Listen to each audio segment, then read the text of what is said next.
C'est ainsi que j'ai eu la chance, au moment des Biches, de travailler avec Marie Laurencin et la Nijinská. C'est ainsi qu'un peu plus tard, j'ai eu la chance merveilleuse de devenir l'ami de Wanda Landowska, pour laquelle j'ai composé mon concert champêtre pour clavecin et orchestre. C'est certainement Horowitz et Rubinstein et Marcel Meyer qui ont été les trois meilleurs interprètes de ma musique pour piano. Ma musique pour piano, d'ailleurs, à laquelle j'attache tellement moins d'importance qu'au reste de ma production. C'est sans doute parce que je joue du piano que je me contente parfois, en écrivant des œuvres pour piano, de facilité. Je dois dire que je mets très au-dessus mes mélodies et tout le reste de mon œuvre. Je vous disais que j'avais eu une chance énorme pour mes interprètes. Après avoir rencontré un Bernac, j'ai eu la chance inespérée de trouver une Denise Duval qui a créé mes trois œuvres lyriques, c'est-à-dire d'abord les Mamelles de Tirésias, ensuite les Dialogues des Carmélites et troisièmement La Voix humaine, dans laquelle elle s'est déclarée une interprète insurpassable. Mon goût est pour le théâtre et mon goût pour la musique religieuse.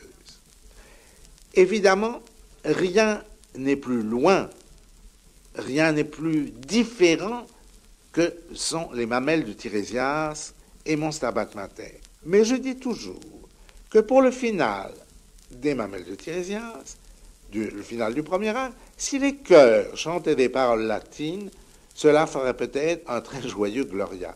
C'est vous dire que je n'ai pas un style profane, un style sacré. J'écris toujours, avec les mêmes moyens, une musique, évidemment, tantôt érotique, comme dans les Biches ou les Mamelles, ou, évidemment, une musique de réflexion et de repli sur moi-même, comme dans la plupart de mes œuvres religieuses. Je vais vous étonner maintenant en vous disant dans quel lieu j'ai écrit la plupart de mes œuvres. Certes, j'ai beaucoup travaillé en Touraine, mais je n'ai jamais si bien travaillé que dans des chambres d'hôtel.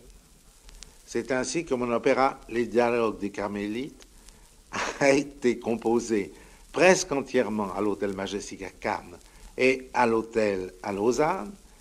C'est ainsi que La Voix humaine a été composée également entièrement à l'Hôtel à Cannes.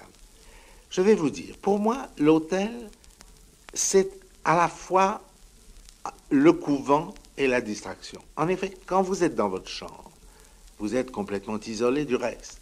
Et si vous vous ennuyez, si vous êtes en difficulté avec votre travail ou en difficulté avec vous-même, ce qui m'arrive fort souvent, vous n'avez qu'à prendre l'ascenseur, vous descendez au bar et cela vous change les idées.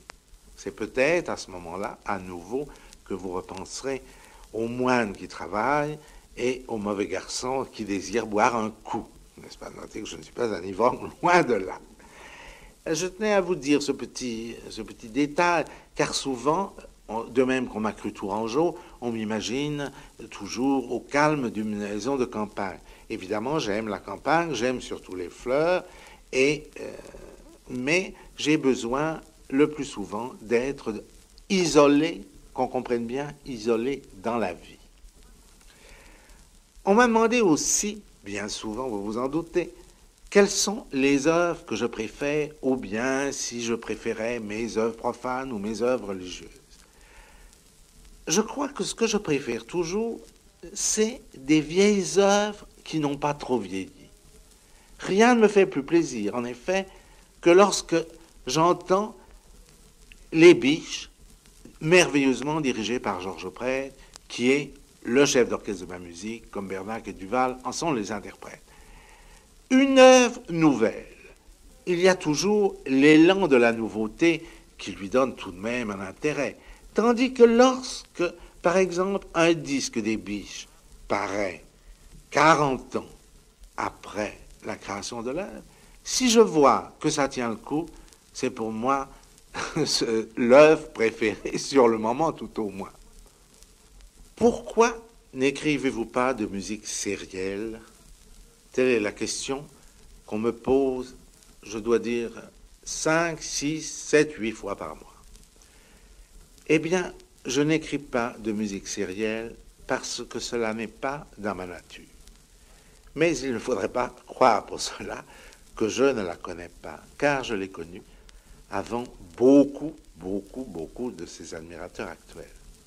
En effet, en 1913, très exactement, j'avais acheté chez l'éditeur Max Eschig les petites pièces de Schoenberg qui m'avaient fasciné et qui ne quittaient pas mon piano. Alors, me dira-t-on, pourquoi n'avez-vous pas suivi l'exemple de Schoenberg? Je n'ai pas suivi l'exemple de Schoenberg parce qu'en 1913, c'est l'année du Sacre du Printemps, et j'étais tellement aveuglé par la beauté sublime de l'œuvre de Stravinsky que je me range parmi les disciples de Stravinsky et non les disciples de Schoenberg. Mais j'ai toujours eu la curiosité de la musique sérielle, et Darius Milhaud et moi, nous avons fait, si j'ose dire, un pèlerinage à Mödling, où habitait Schoenberg, en 1922, et nous avons connu également chez la veuve de Gustav Mahler à Vienne, à la même époque, Webern et Berg.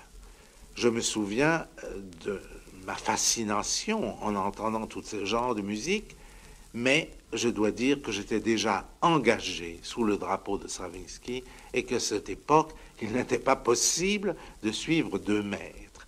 Vous me direz que maintenant, Stravinsky fait la musique sérielle, mais ça, c'est une autre affaire et je n'ai pas à vous en parler ici. Que toute la jeune musique européenne découle actuellement des trois grands viennois, c'est absolument logique. Car il ne faut pas oublier que chaque guerre, chaque révolution creuse des fossés. Il est bien certain qu'après la guerre de 40, tout ce qui était avant, c'était le passé. Et il restait à la jeune musique internationale de découvrir les Viennois.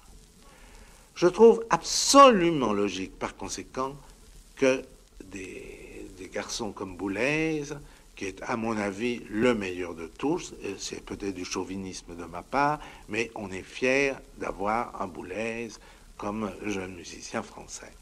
C'est tout à fait normal que des garçons comme Boulez, surtout que toute cette génération a eu la chance inestimable d'avoir comme maître Messiaen, qui au conservatoire leur a révélé non seulement les Viennois, mais Bartók, mais Monteverde. C'est curieux de dire qu'on révèle au conservatoire Monteverde à des jeunes, mais c'est exactement Messiaen qui leur a expliqué Monteverde, comme leur a expliqué magistralement Moussorgsky. Donc, pour moi, je trouve que les jeunes ont absolument raison de faire de la musique sérielle. C'est, j'avoue, la seule musique qui m'intéresse actuellement. Sans doute parce que j'aime ce qui est toujours très loin de moi, c'est certain. Quand je vois une première audition de Boulez, de Stockhausen, d'Onono, de la Piccola, qui lui est un vieux sériel, évidemment, je suis beaucoup plus intéressé que par des redites de ce que Milhaud et moi-même et d'autres avons fait. Si je n'écris pas de musique sérielle, c'est parce que j'ai toujours écrit en do majeur, mais si j'avais 20 ans actuellement, c'est certainement de la musique sérielle que j'écrirais.